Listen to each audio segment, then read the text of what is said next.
제 128편 성전에 올라가는 노래. 여호와를 경외하며 그의 길을 걷는 자마다 복이 있도다. 네가 내 손이 수고한 대로 먹을 것이라. 네가 복되고 형통하리로다. 내 집 안방에 있는 내 아내는 결실한 포도나무 같으며 내 식탁에 둘러앉은 자식들은 어린 감람나무 같으리로다. 여호와를 경외하는 자는 이같이 복을 얻으리로다. 여호와께서 시온에서 내게 복을 주실지어다. 너는 평생에 예루살렘의 번영을 보며 내 자식의 자식을 볼지어다. 이스라엘에게 평강이 있을지로다.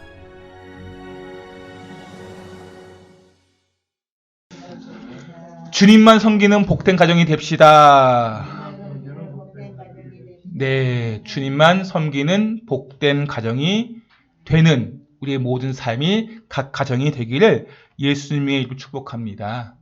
오늘은 가정주의를 맞이하여서 우리가 하나님 앞에 시편 128편 말씀을 통해서 행복한 가정은 어떤 가정이 행복한 가정인가? 누구나 행복한 가정을 꿈꾸고 있고 소망하고 있습니다. 우리가 각 가정이 행복해지기를 싫어하는 그런 가정은 없을 것입니다.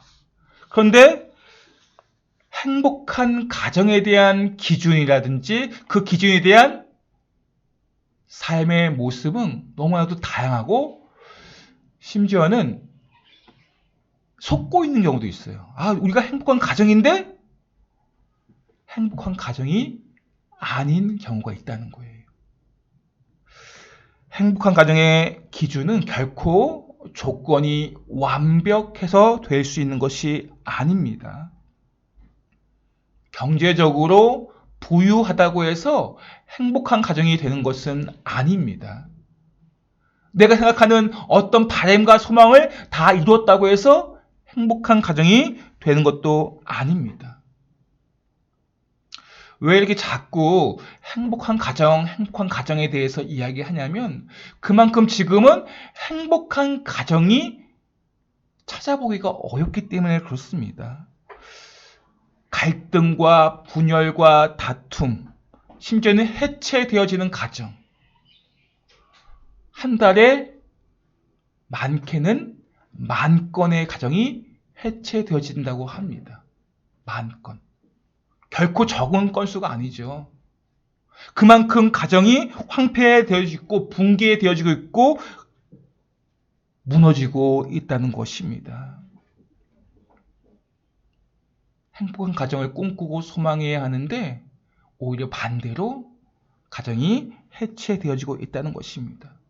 대한민국은 지금 경제적으로는 아시아를 넘어서 선진국 유럽과 비교할 만큼 그렇게 풍부한 삶을 살고 있습니다. 과거에 비해서 50년 전에 비해서 얼마나 우리는 풍부한 삶을 살고 있습니까?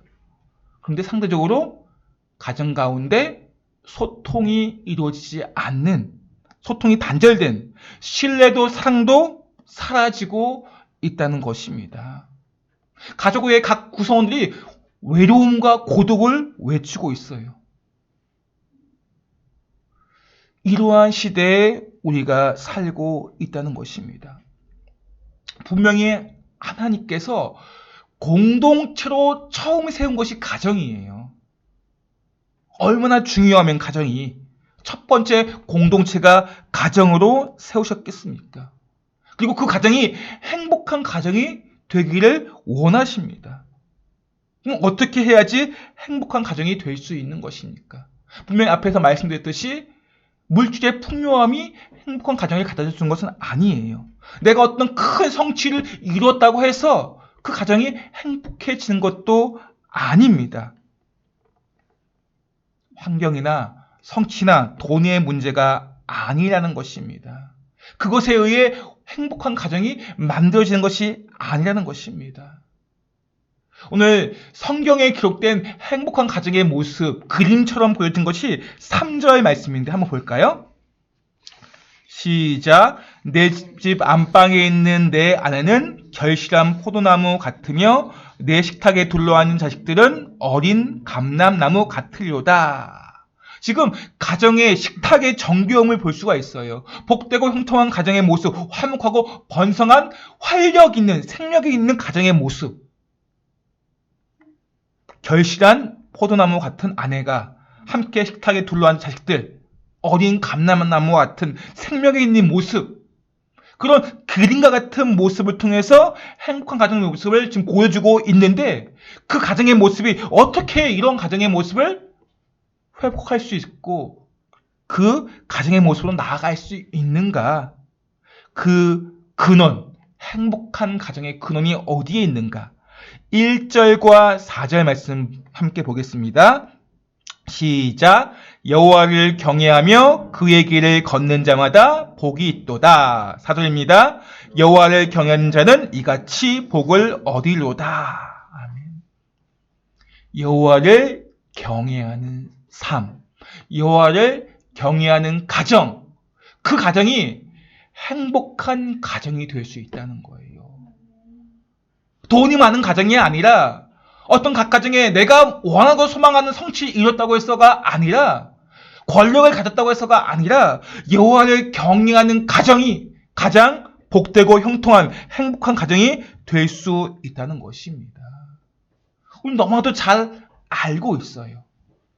여호와를 경외하는 것이 지식의 근본으로서 우리의 삶을 형통하게 할 뿐만이 아니라 공동체, 가정을 형통하게 한다는 것을. 그렇다면 여호와를 경외하면 복을 받는데 어떻게 하는 것이 여호와를 경외하는 것인가? 왜 우리는 여호와를 경외해야 하는가? 여호와 하나님은 결코 공포의 대상이 아니에요. 물론 우리가 경외해야 하는 대상입니다. 두려워해야 하지만 사랑해야 하는 분이에요. 우리가 그분은 우리를 만드셨고 우리의 심판주가 되시기 때문에 그렇습니다. 우리의 인생을 주관하시는 분이에요. 그렇기 때문에 우리는 그 주님을 경외하고 그 주님의 말씀에 순종하는 삶만이 우리의 인생이 형통할 수 있다는 것이고 우리의 가정이 행복한 가정이 될 수 있는 것입니다. 왜 여호와를 경외해야 하는가? 왜 이 명령을 드려야 하는가? 신명기 10장 12절 13절 말씀 보겠습니다. 시작. 이스라엘아, 내 하나님 여호와께서 내게 요구하시는 것이 무엇이냐?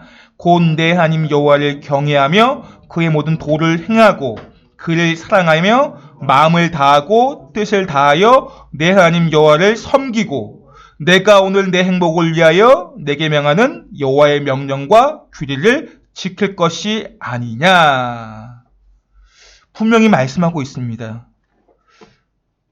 하나님께서 너에게 요구하시는 것이 무엇이냐? 왜 하나님께서 너는 여호와를 경외해야 돼? 그의 도를 행해야 돼? 왜 그렇게 말씀하시냐? 그게 하나님을 위해서 말씀하시는 것이 아니고 내 행복을 위하여. 13절 말씀 다시 한번 보세요. 내가 오늘 내 행복을 위하여 내게 명하는 것이 아니냐. 너의 행복을 위하여 여호와 하나님을 경외해야 된다라고 말씀하시는 것입니다. 당신 자신을 위해서 넌 나를 경외해야 돼. 이게 아니라 너의 행복을 위해 너는 여호와 하나님을 나를 경외해야 된다라고 말씀하시고 계시는 것입니다. 그렇기 때문에 우리가 이 하나님을 사랑하지 않을 수 없고 경외하지 않을 수 없는 것입니다. 순종하지 않을 수 없는 거예요.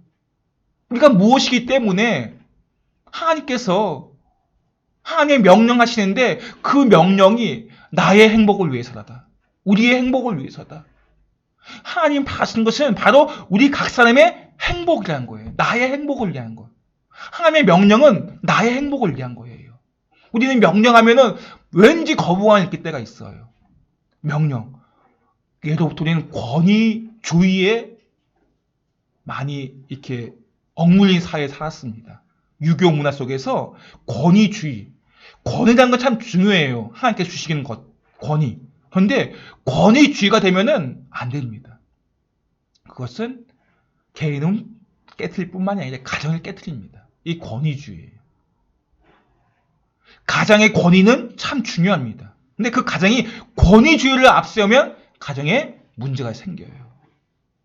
공동체도 마찬가지예요. 사장의 명령은 중요하죠. 그 외에 사장의 권위를 잘 우리가 따라가야 됩니다. 그런데 사장님이 권위주의를 가지게 되면 직원들은 따라가지 않는다는 거예요. 겉으로는 순종하는 것처럼 보여도 속으로는 욕하고 싫어한다는 거예요. 이게 권위주의입니다. 우리 하나님은 권위주의를 내세우시는 분이 아니잖아요. 분명히 권위 있는 분이십니다. 우리를 만드셨어요. 창조주이십니다. 심판주이십니다. 얼마나 큰 권위가 있습니까? 그런데 그 권위를 가지고 권위주의를 내세우지 않으셔요. 오히려 피조물을 위해서 너희의 행복을 위해 내가 하는 명령이다. 하나님의 명령은 자신의 권위주의를 나타내기 위한 명령이 아니고 우리의 행복을 위한 명령이라는 거예요. 우리 가정을 행복하게 만들기 위한 명령이라는 것입니다.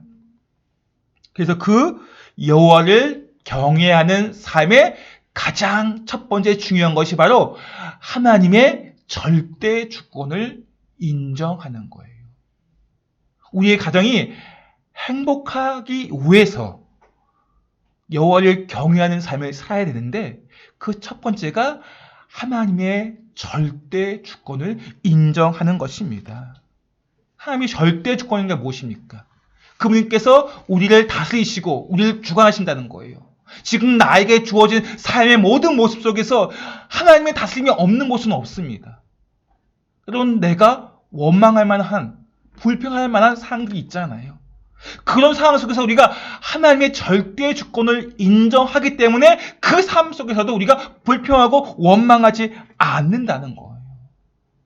왜냐하면 우리 하나님은 신실하신 하나님이고 우리를 사랑하시는 하나님이시기 때문에 우리의 행복을 위해서 명령하시고 인도하시는 분이시기 때문에 여기에도 이유가 있을 것이고 우리는 잘 몰라요. 지금의 나의 이 상황 속에 원망과 불평만 할 뿐입니다. 그런데 그것을 우리가 인내하고 감당하면서 주님, 우리 주님의 절대 주권을 인정합니다. 라고 내가 고백하며 나아갈 때 그 삶을 하나님께서 축복하신다는 거예요. 나에게 주어진 삶 속에서 보면 정말 광야와 같은 힘든 시간이 있어요. 수고하고 무거운 짐이 있습니다. 그런 수고하고 무거운 짐, 광야 같은 시간들에 대해서 우리가 하나님을 원망하는 것이 아니라 불평하는 것이 아니라 하나님만이 나의 주요, 나의 하나님이시요, 내 인생을 주관하시는 분이십니다. 어떤 길로 인도하든지 간에 주님께서 나에게 인도하신 그 길은 가장 복된 길인 줄 믿습니다. 이 얼마나 하나님께 기뻐하시는 하나님께서 원하시는 음성이지 아니겠습니까? 왜 나에게 이렇게 하셨습니까?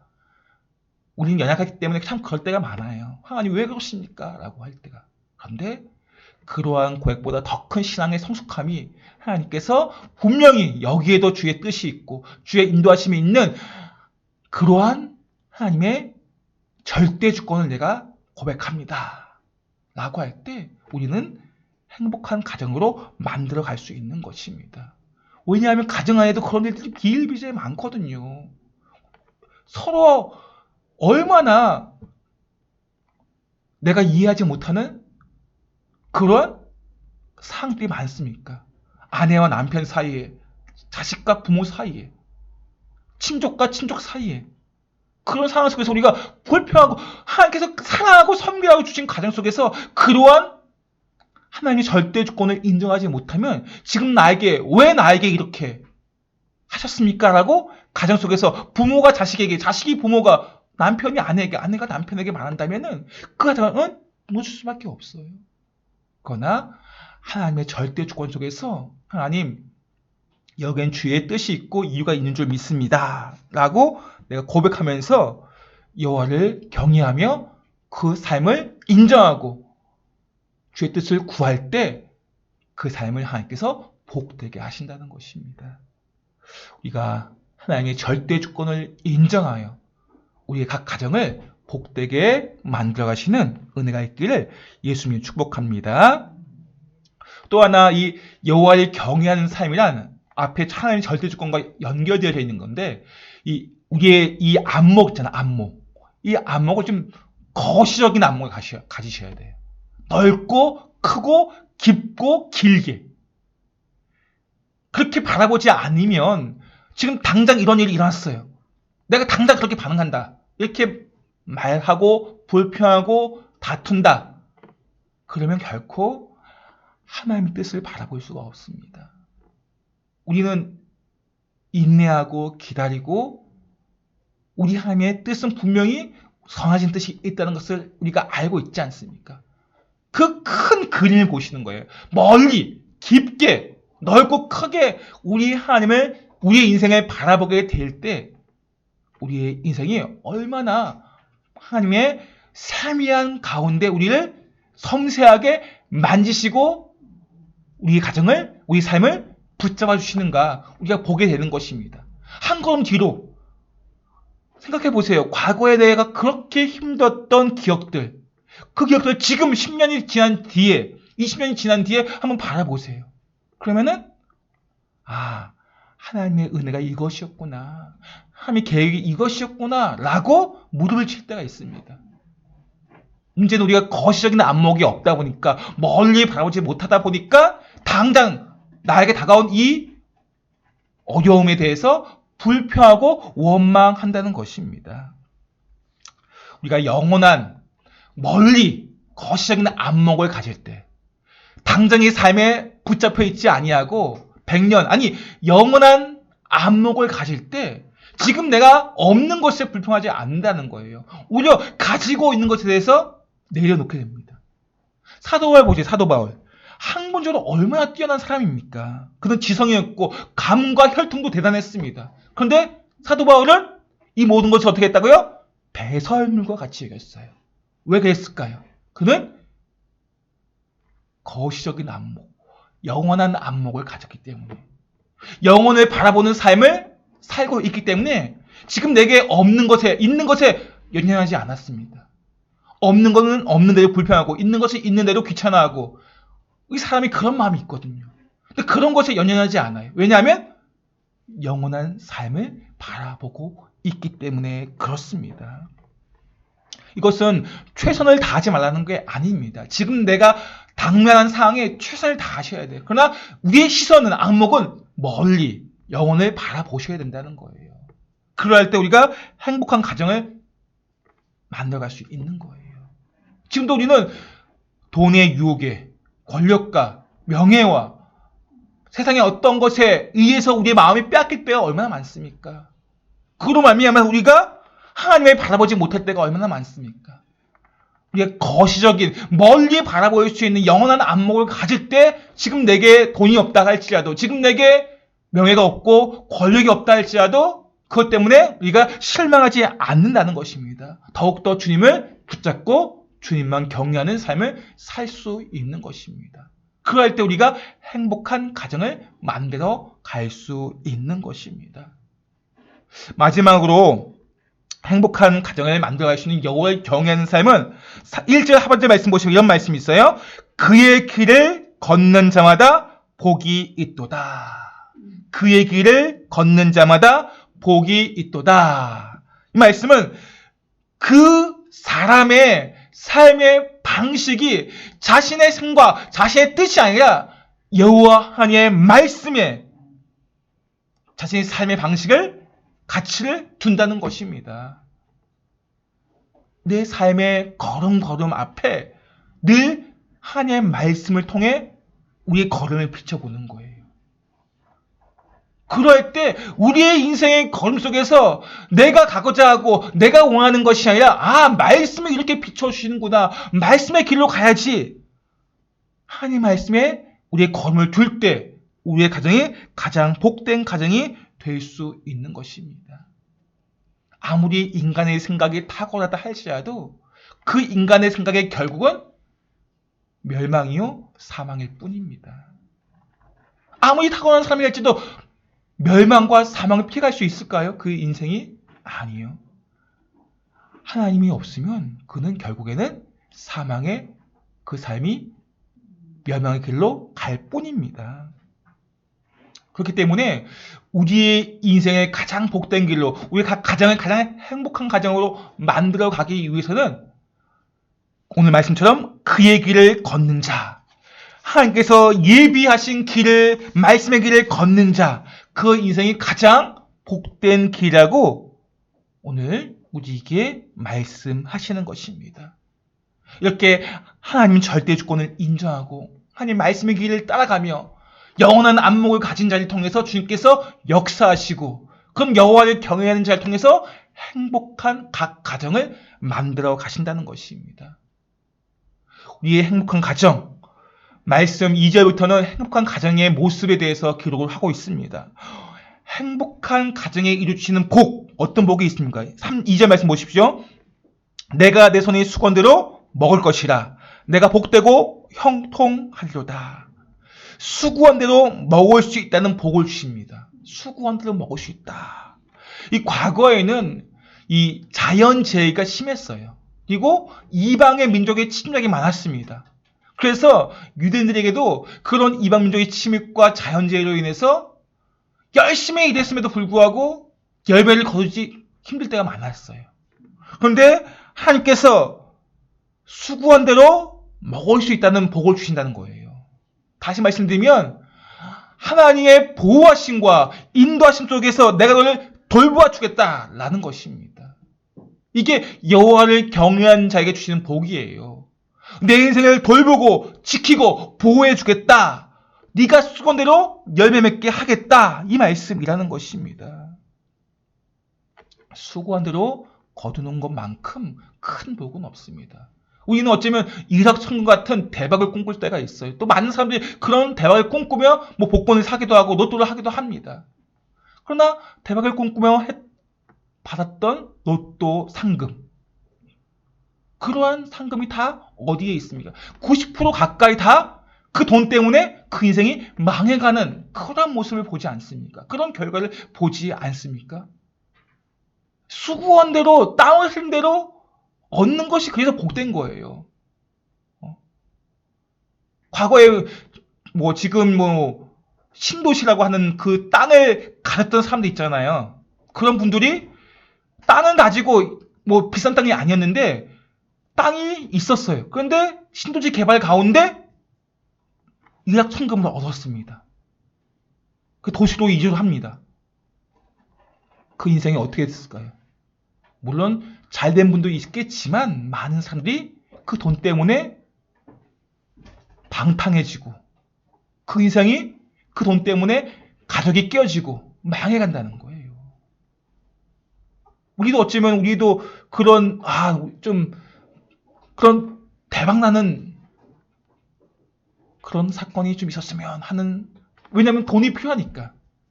근데 수고한 대로 얻은 결과물이 아니면 오히려 가정을, 인생을 파괴할 수 있다는 것을 아셔야 돼요.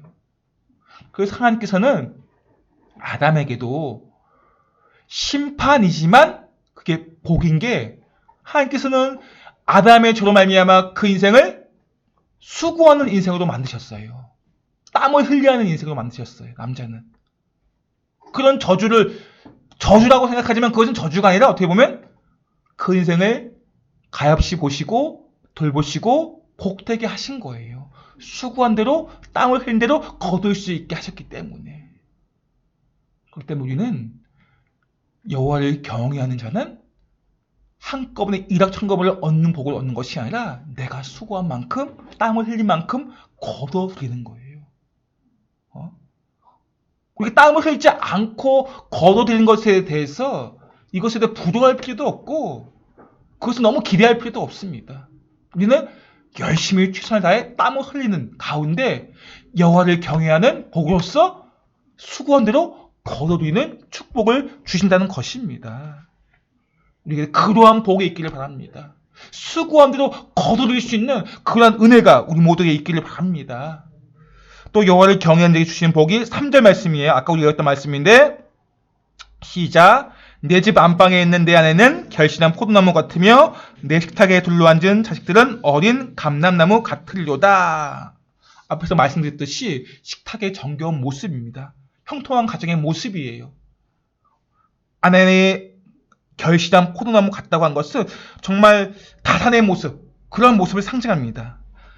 포도나무 자체가 다산의 상징이에요. 근데 지금 그 포도나무가 결실한 포도나무로서 풍성함을 보여주고 있습니다. 풍성함. 그리고 뒤에 내 식탁에 둘러앉은 자식들은 어린 감람나무 같으려다. 이 감람나무의 표현은 활력 있는, 생명력이 있는 그러한 것을 상징합니다. 지금 각 가정 안에 이 어린 자녀들로 말미암아서 그 가정이 활력 있게 된다는 거예요. 자녀가 있는 가정에 그 많은 다산의 가정에 보면 얼마나 정말 활기가 있고 활기가 넘치다 못해서 어떻게 해요? 정말 좀 시끄럽다고 할 정도로 그렇게 활력 있고 생명력 있는 모습이 바로 하나님 주시는 축복이라는 것입니다. 누구에게? 여호와를 경외하는 자에게 주시는 축복. 우리도 그러한 축복을 누리시기 바랍니다. 화목하고 번성하고 활력 있는 그러한 각 가정이 되시길 바랍니다. 우리 부모와 자식 간에 또한 자식과 자식 간에 자식과 형제 우애 간에 그런 화목함 이것만큼 귀한 것이 없어요. 아무리 비싼 음식을 먹는다 할지라도 다투고 분쟁이 있는 가정은 맛이 있을까요? 그 음식이? 돌을 씹는 것 같지 않을까요? 그러나 적은 음식이라 할지라도 화목한 가정은 아주 맛있게 먹을 수 있습니다. 그러한 복을 여호와를 경외하는 가정에게 주신다는 것입니다. 그것이 진정으로 행복한 가정의 모습이에요. 마지막으로 6절 말씀 보세요. 내 자식의 자식을 볼지어다 이스라엘에게 평강이 있을지로다. 하나님을 경외한 자에게 장수의 복과 그리고 평강의 복을 주신다고 약속하고 있습니다. 장수의 복. 이 장수하고 싶어하는 많은 사람들이 있죠. 그래서 생명 연장을 위해서 어떻게든 돈을 주고서 살 수 있다면 생명 연장을 위해서 은금을 주고서 살 거예요. 그런데 생명에 대한 주권자는 은금으로 얻을 수 있는 것이 아니라 하나님께서 그 생명을 주관하십니다. 그래서 장수를 위한 복은 우리의 인생을 하나님께 드릴 때 내 인생의 주권자가 하나님이심을 고백하며 그분의 통치를 내가 의지하고 그리고 절대 주권을 하나님께 내어드리며 우리의 모든 삶을 하나님께 드릴 때 우리에게 내 자식의 자식을 볼지어다 그런 장수의 복을 주실 것이고 이스라엘에게 평강이 있을조다. 어떤 상황에도 요동치 아니하는 참된 평강을 주신다는 것입니다. 여호와를 경외하는 자에게. 우리도 원하고 바라는 바 아닙니까? 하나님 우리에게 장수의 복을 주십시오. 우리에게 참된 평강을 주십시오. 그것은 내가 노력해서 얻을 수 있는 것이 아니에요. 우리 힘으로 얻을 수 있는 것이 아닙니다. 여호와를 경외하는 삶을 살아낼 때 하나님께서 주시는 그러한 축복이죠. 그러한 축복을 누리시는 우리의 삶이, 우리의 가정이 되시기를 예수님의 축복합니다. 이제 말씀의 결론을 맺겠습니다. 행복한 가정을 우리가 만들어가기 위해서 수고의 땀을 흘려야 됩니다. 사람의 노력이 필요합니다. 하지만 정말 중요한 것은 그것으로 말미암아 우리가 행복한 가정을 만들어갈 수 있다는 것이 아니에요. 행복한 가정의 근원은 여호와를 경외하는 데 있다는 것을 잊지 말아야 한다는 것입니다. 하나님을 경외하는 것이 복이요. 그분이 복 자체임을 말씀을 통해 우리에게 깨닫게 하시고 계십니다. 하나님이 없으면 우리에게 주어진 아무리 많은 것을 주어졌다 할지라도 거기에는 참된 평강이 없고요. 참된 행복이 없습니다.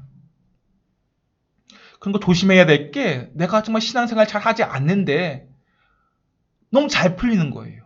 너무 잘 되는 거예요. 그것이 우리에게 복이 될 것 같아요? 복이 되겠습니까? 아니요.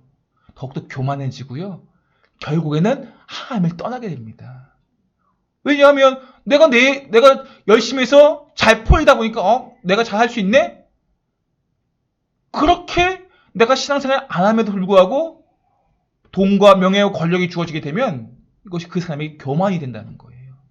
그리고 하나님을 떠나게 된다는 거예요. 하나님을 떠난 가정, 떠난 삶은 아무리 돈과 권력과 명예가 있다 할지라도 행복한 삶을 살 수가 없습니다. 행복한 가정이 될 수가 없습니다. 그러나 반대로 우리의 삶 가운데 주어진 것이 많지 않다 할지라도 사람들이 우리를 초라해 그렇게 본다 할지라도 내가 하나님과 함께하고 있고 하나님을 경외하는 삶을 살고 있다면 그분의 절대 주권을 인정하고 좀 영원한 안목을 가진 가운데 말씀을 따라 가고 있다면은 그 어떤 상황이든 간에 우리의 삶은 가장 복된 삶이 되는 것입니다. 우리 가정은 행복한 가정이 될 수 있는 것입니다. 하나님이 없는 가운데 가지는 욕심, 그것은 우리의 위기입니다. 내 안에 하나님이 없는 가운데 가지는 꿈, 소망, 그것은 우리의 삶을 피폐하게 만들 수가 있어요. 하나님이 있는, 하나님이 나와 함께 하나님을 경외하는 가운데 가지는 그러한 꿈과 그러한 소망은 우리의 삶을 가장 윤택하게 만들 수 있는 것이고 가정을 행복하게 만들 수 있는 길이지만 하나님이 없는 가운데 주어지는 모든 것은 결코 우리에게 유익하지 않다는 것입니다. 오늘 가정주의를 맞이하여서 다시 한번 우리가 여호와를 경외하는 삶을 살고 있는가? 정말 하나님 절대 주권을 인정한다는 것은 지금 나의 상황에 대해 겸손히 하나님 앞에 엎드리는 거예요. 불평과 원망이 아니고 지금 나의 상황을 주님께 하나님 이러한 삶을 인도하신 하나님께서 분명히 가장 내 인생을 복되게 하실 줄 믿습니다라고 인정하면서 하나님을 의지하면서 말씀을 따라 가는 것입니다. 그 사람은 그 가정은 복된 삶, 행복한 가정이 될 수 있는 것입니다. 우리의 삶이 오늘 말씀을 통해서 여호와를 경외하는 그런 복된 삶을 통해서 각 가정이 우리의 삶이 행복한 삶, 행복한 가정이 되시기를 예수님의 이름으로 축복합니다.